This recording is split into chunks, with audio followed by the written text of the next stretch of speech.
Wheatley Provincial Park, July 2021.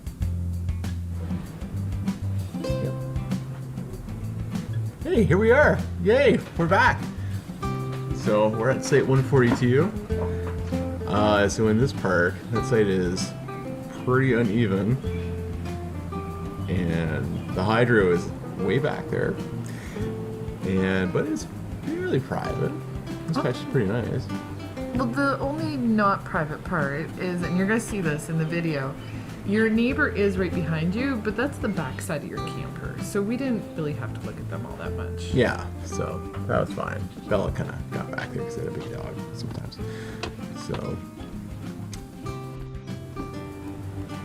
So I decided to paint this picture by the creek. You couldn't really see it in the picture, but there's a bridge that everyone crosses who's going to the car camping area. To start, I decided to outline with my water-soluble graphite and then to paint in the sky and the water just to reflect that sky. Once I had that main blue down, then I started to work in the shadows of the clouds because there were beautiful white fluffy clouds on this day. So for David, one of his favorite things to be on that beach was to scramble all over the trees. And you'll see later, as David walks on the beach, there's lots of debris and stuff on the beach. So scramble pretty good.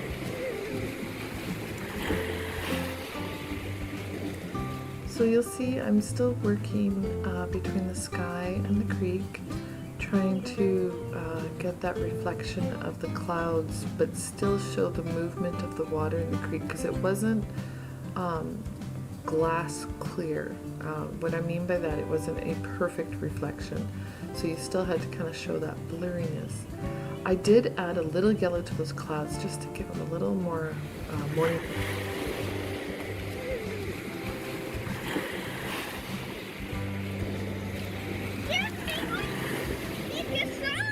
Yeah, I got it. Those were big. You saw that? I saw that. So jumping ahead a little, you'll see I've just added some streaking of greens and grays and Payne's gray to the background just to show that this forest has depth. And now I'm adding the top layers of the trees, working in the different shadows and the highlights. I'm using my fan brush to try and give a more leaf-like texture. And you'll note, for people who are new to using the fan brush, you don't just have to use it flat like a fan. You can turn it vertical, and that's really good for making those spiky leaves that you'll see that I just made on that one coming out the top. Otherwise, all your branches look like they're these umbrellas. So you'll see the beach goes from like cliff to like regular beach. And down the regular part of the beach, all these geese were just hanging out there. It doesn't look real, but it's actually quite real. And then kids there, they were so much driftwood, they started making a lean-to out there. And of course there's Bella doing her favorite thing, fetching. The only time she ever fetches when she goes to the water. Because Bella's an older dog. Like when you go to the beach across the bridge, there's like the cliff entrance, and you can use that cliff entrance. But if you turn to your right and walk like 10 minutes down the road, it goes to a regular beach. And I kind of thought it was a secret beach, but it's not. So everybody knows about it now. So now scooting right to the end, finishing off those last final highlights. These are the paints I used. If you're curious about what colors, this is my final painting, and it turned out pretty good, I thought.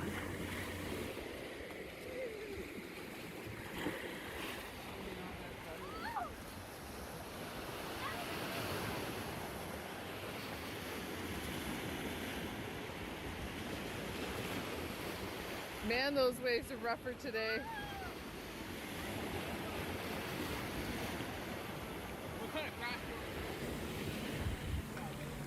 Yeah, so caught the beach at like closer to sunset there. My buddy came down for Waterloo, so we all kind of hung out for the day. It's good to see him, because I haven't seen him for quite a while.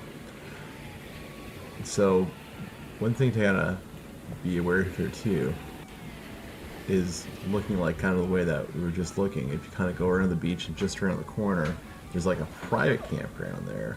So it's kind of like the extension of like the park. So it's about the end of the park property. Also something to keep in mind too, just seeing the with Bella there as a bit of a tangent. This area is also quite known for ticks. So if you're gonna have, so you might want to make sure that you have like stuff for ticks. And the water can be quite cold, as you can see. Poor David got very cold after his late afternoon swim, so he had to take my sweater there to warm up. We're going for Andrew's morning walk, as she snuck out a lot during the mornings. Out this morning again. We've been here a couple of days now, and I've done this walk twice now since we've been here, and it is absolutely gorgeous. So I want to show you. This is the creek at Wheatley Provincial Park.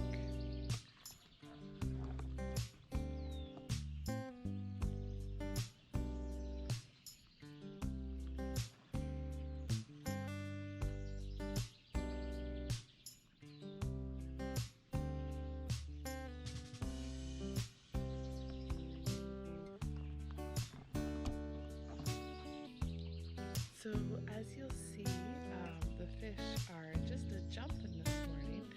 One of the things people do here at Wheatley is fishing's a big thing. When you camp here, you'll see people fishing off into the creek. You'll see them fishing off the bridge.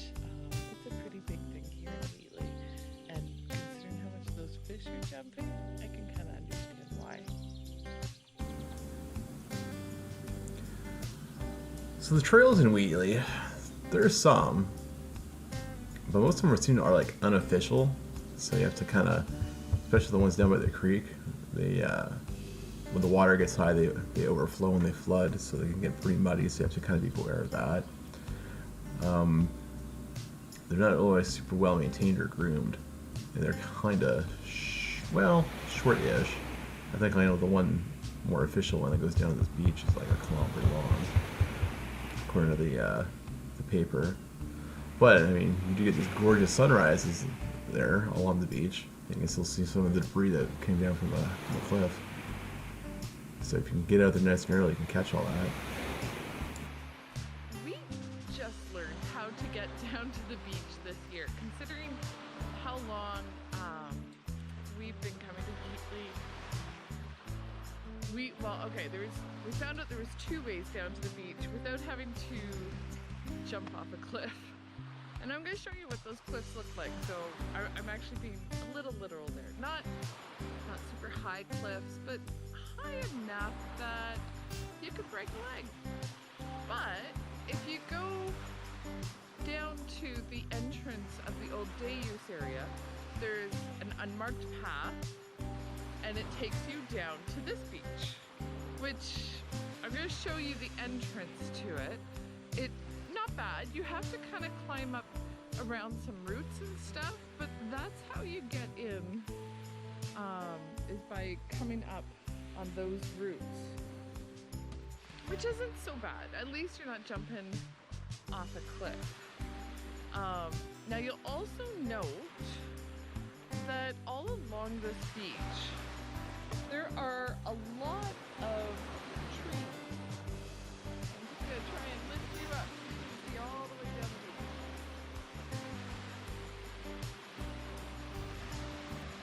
But there's a lot of trees that have fallen over, and that's because last year the water level was a lot higher, and the shoreline was getting eroded at a considerably fast rate. And as a result, a lot of trees were pulled into the water. That is also why the day use area here at Wheatley is no longer accessible with a vehicle, because the road itself has eroded away. You cannot drive there. So before all that eroded, the people at Wheatley Provincial Park took the playground equipment and took down the washrooms and took down all the pavilions that were out here and moved them. Some of the stuff we can see in the campground now. Some of the stuff I don't know where they took it to. So here, sure. Let's go for a walk along the beach.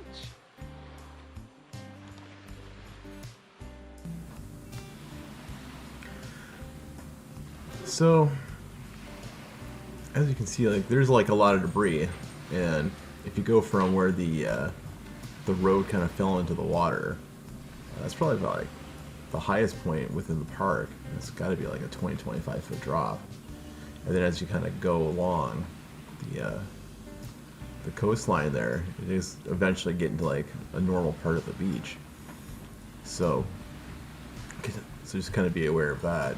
But there are entrances to the beach, kind of along the cliffside at various points. But there's steep climbs of like 15 to 20 feet. So if you don't have like the greatest knees or anything like that, you have to kind of be aware of that. You might be better off just to walk the 10-15 minutes down the road to the nicer part of the beach. Like from the campsite to the nice part of the beach is about a 10-minute walk.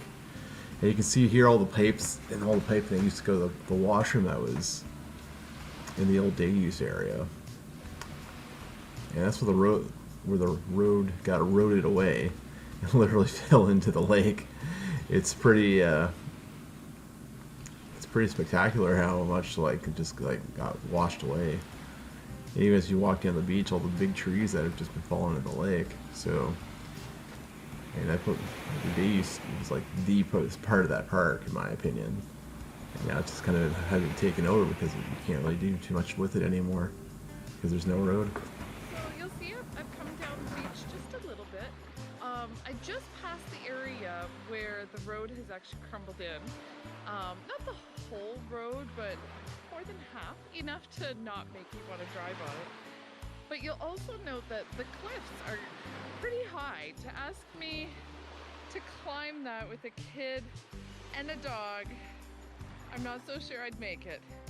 So you'll see why that entrance at the front was much better. I'm gonna try and get down to the other end today if I can to show you the other side. So it's kind of like go to the very beginning of it or go to the very end, and it's easy to get to the beach. The middle area is all this cliff that you see behind me.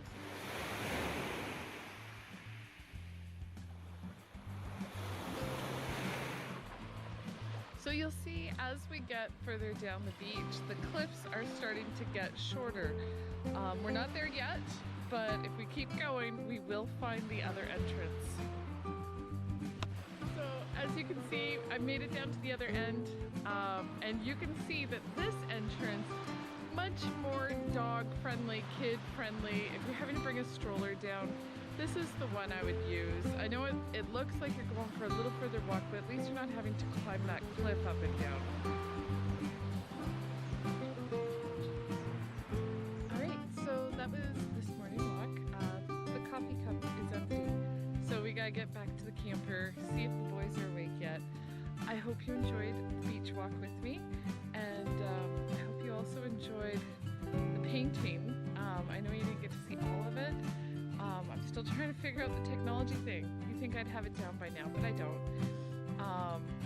But at least we got to see Wheatley Park together, and we'll see you hopefully at the Pinery next. So after a long day at the beach, Bella gets very tired, so she sleeps all day.